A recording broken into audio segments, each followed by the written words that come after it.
그때 느꼈어요. 내가 나를 어떻게 바라보느냐가 정말 중요하구나. 나라는 사람을 돌봐야 돼요. 스스로가. 내가 나를 사랑하려면 내가 나를 마주볼 수 있는 시간이 필요해요. 일기를 쓸 때 여러분, 성인이 쓰는 일기는 저는 감정을 쓰시기를 바래요. 내가 뭘 했다가 아니라 그날 그래서 내가 어떤 기분이었다, 어떤 마음이었다, 이런 걸 써보세요. 제가 사랑에 관련된 책을 쓴다고 하니까 사람들이 의아한 반응이었어요. 왜냐하면 사랑이라고 떠오르면 남녀의 사랑을 먼저 가장 생각하잖아요.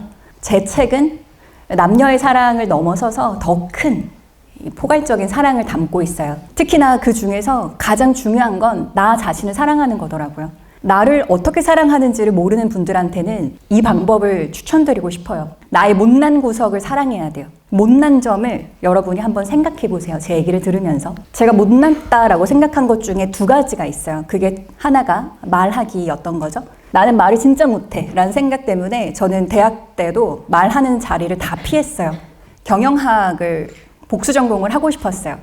근데 경영학 수업을 들으니까 발표가 너무 많은 거예요. 발표 잘하는 친구가 아직도 생각나요. 그 친구는 이렇게 나와서 발표를 하는데 웬만하면 우리 발표할 때 어때요? 여기 서서 이 뒤에서 하잖아요. 쑥스러우니까 내 몸을 가리고. 근데 그 친구는 앞에 나와서 정말 자유롭게 발표를 하고요. 교수님들도 되게 즐겁게 그 친구의 강의를 들었어요. 근데 걔를 보니까 전 더욱더 위축되고 싫은 거예요. 그래서 결국 저의 선택은 발표하는 경영 수업을 다 뺐어요. 그랬더니 복수 전공을 못 하더라고요. 학점을 못 채우니까. 근데 그만큼 저는 긴장이 많았던 사람이었던 거죠. 근데 그걸 극복해 가는 과정에서 꿈이라는 게 저에게 생기다 보니까 말하기는 부딪혀야 하는구나. 그리고 부딪히면 달라지는구나. 이런 걸 많이 깨달았어요. 이 그림은 흥버튼이 탄생한 배경이기도 한데요. 저는 그림을 못 그리는 사람이라고 생각했어요. 언제나. 2012년도에 팀버튼 전시회가 열렸는데요. 팀버튼의 전시장을 가니까 한 벽면에 냅킨이 쫙 붙어 있었어요. 팀버튼이 그 크리스마스의 악몽이라든지 가위손 이런 영화를 만든 감독이죠. 그 그림 캐릭터의 밑그림을 냅킨에 그렸더라고요. 저는 그 벽 앞에서 너무 놀랐어요. 그 행동은 제가 늘 홍대 카페에서 하던 짓이었어요. 근데 그걸 팀버튼은 모아서 영화로 만들고 캐릭터로 만들어서 사람들에게 이야기와 감동을 주는 사람이 된 거잖아요. 그때 느꼈어요. 내가 나를 어떻게 바라보느냐가 정말 중요하구나. 아, 나의 낙서는 그림이었구나. 그러고 나서 못 그리는 그 그림을 사랑하기 시작했어요. 그러면서 흥버튼이라는 이름을 제 캐릭터에 붙인 거였고요. 이 그림이 세상에 제가 처음으로 공개한 그림이었어요. 이렇게 내가 나를 사랑하기 시작했더니 더 나은 사람이 되더라고요. 그러면서 저는 계속해서 흥버튼을 캐릭터 삼아서 나라는 사람을 사랑하는 연습을 해왔던 것 같아요. 여러분은 어떤 점을 스스로 못났다고 생각하시나요? 그 점이 내가 더 키우고 싶은 점일 수도 있어요.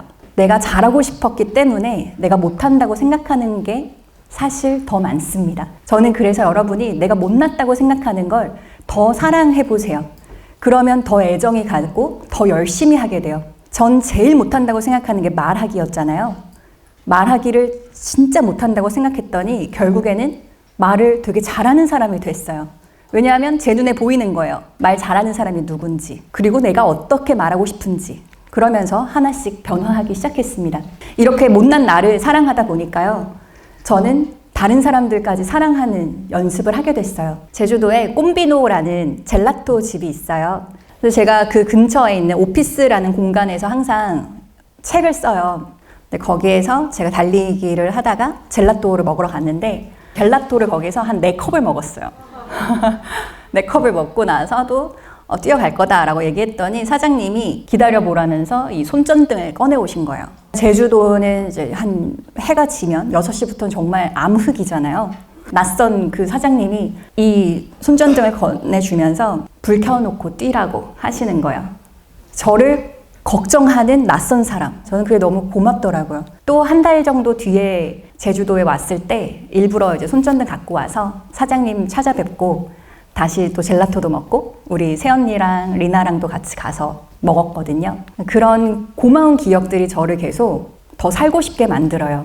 여기가 바로 오피스라는 그 공간인데 저 여기 앉아서 항상 이렇게 지필도 많이 하고 있어요. 전 지필할 때 고립되면 잘 쓰거든요. 그래서 이런 섬에 가는 걸 되게 좋아하는데요. 이 오피스 제가 꾸준히 갈 수 있었던 이유가 그 대표님도 낯가리더라고요. 딱 티나잖아요. 들어갈 때 안녕하세요. 이제 낯가리는 사람은 아주 들리지도 않을 정도의 소리로 인사를 하죠. 근데 그분도 안녕하세요 이러더라고요. 그래서 더 열심히 갔었어요. 매일매일 가도 서로 아무 말도 안 하니까 좋더라고요. 그렇게 첫 책이 나오고 나서 제가 감사해서 그 책을 들고 낯설지만 용기 내서 갔어요. 그래서 제가 책에다가 편지 같은 글을 썼어요. 이 조천 오피스 덕분에 책이 나왔습니다. 이 좋은 공간 만들어주셔서 너무 감사하고 제가 힘이 들 때마다 고개를 들면 제주도의 바다와 하늘이 저한테 위안을 주더라고요. 근데 그런 공간을 만들어줘서 정말 고맙다라는 글을 써서 드렸어요. 근데 그게 다행히 인연이 돼서 오피스에서도 북토크를 열면서 점점 제가 더 자주 가게 됐어요. 그럴 때마다 느껴요. 아, 세상엔 정말 따뜻한 사람들이 많이 있구나. 그리고 계속해서 내가 사랑을 발견하는 게 나를 풍요롭게 만드는구나. 이런 걸 느꼈습니다. 저는 걱정을 많이 했어요. 이 사랑은 모든 걸 이기니까요 라는 책을 내면서 앞선 2권의 책은 자기계발서였었고 이번 책은 저의 온전한 일기장을 공개하는 느낌이 들었어요. 그때 느꼈어요. 나는 어떤 책을 쓰고 싶은가? 나는 독자에게 어떤 메시지를 주고 싶은가? 근데 제가 진짜 좋아하는 책들은 삶의 방향을 보여주더라고요. 이를테면 무라카미 하루키가 쓴 먼북소리, 이 책을 보고 제가 유럽 여행에 거의 지침서처럼 참고를 했거나 달리기를 말할 때 내가 하고 싶은 이야기 이런 걸 보면서도 일할 때 어떤 방향으로 나가야 하는구나. 또 파타고니아 파도가 칠 때는 서핑을 그 책을 보면서도 사업의 운영 방식을 고민을 했었어요.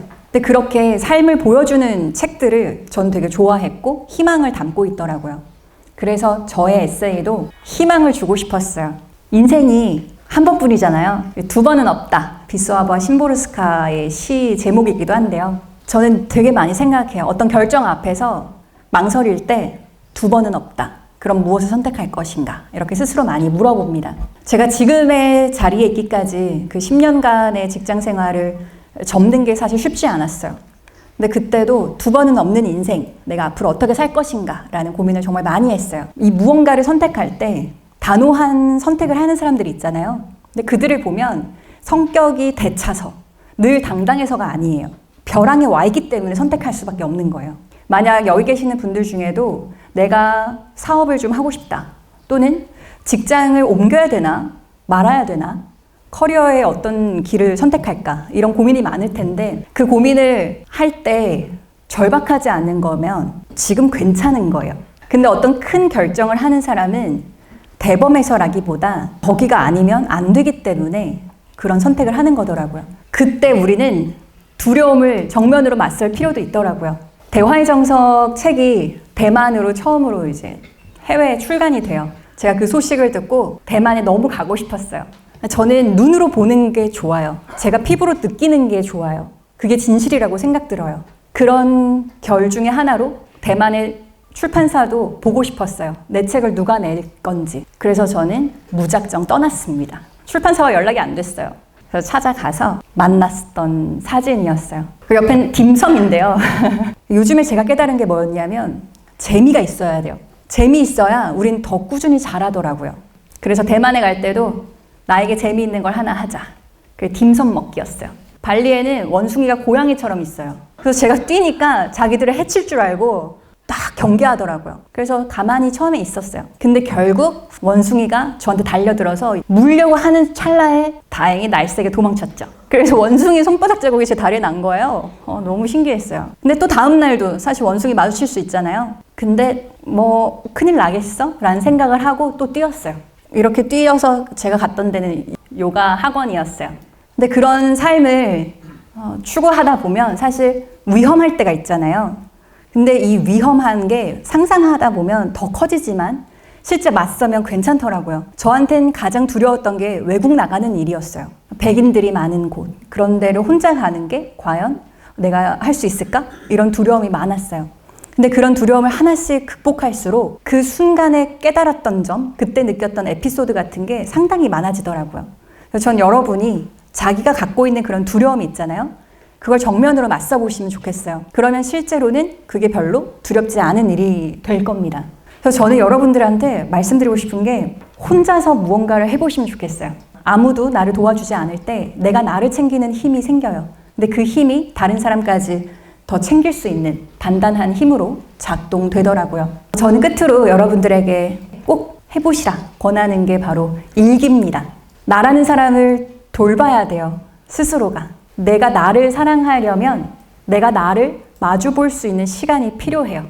우리나라에서 겨울 되면 검정색 파카 진짜 잘 팔리잖아요. 지하철 타러 가면 거의 다 그런 외투를 입고 있죠. 색깔이 점점 희미해지는 사회를 우리는 종용받았다고 전 생각해요. 교복도 그렇고 머리 단발머리 해야 된다 뭐 이런 것들이 자신의 주장을 더 약화시키는 그런 사회에 살았다고 생각해요. 자기 개성이 뚜렷한 사람들 있잖아요. G드래곤도 그렇고요. 전현무 씨 보면 요즘에 참 되게 편안하게 방송을 잘 하시죠. 근데 그도 자신의 있는 그대로의 모습을 드러내니까 더 많이 호감을 받는다고 생각해요. 강의를 하면서 이름 들으면 다 아는 그런 유명한 분들을 만났어요. 또는 대기업 CEO라든지 임원들. 공통점이 있어요. 자기 자신을 드러내요. 이 사진은 다 30년째 제가 쓰고 있는 일기장들이에요. 제가 얼마 전 구글 강의를 올해 강의 마쳤는데 그때도 이 장면을 보여줬어요. 여러분이 앞으로 새해에 이렇게 쓰시면 좋겠어요. 저는 여기에 시간마다 뭘 했는지 간단하게 쓰고요. 내가 몇 시에 일어났는지도 쓰고요. 몇 시간 일했는지도 쓰고요. 제일 중요한 게 있다면 이거예요. 그날 하루 한 것 중에 가장 내 마음에 기쁨을 준 거 또는 내 감정을 자극한 거 있죠? 그걸 빨간 줄을 긋고요. 쓰는 거예요. 7월 11일 17번째 강의를 했나 봐요. 그런 다음에 일기를 쓸 때 그 관련된 일기를 쓰는 거예요.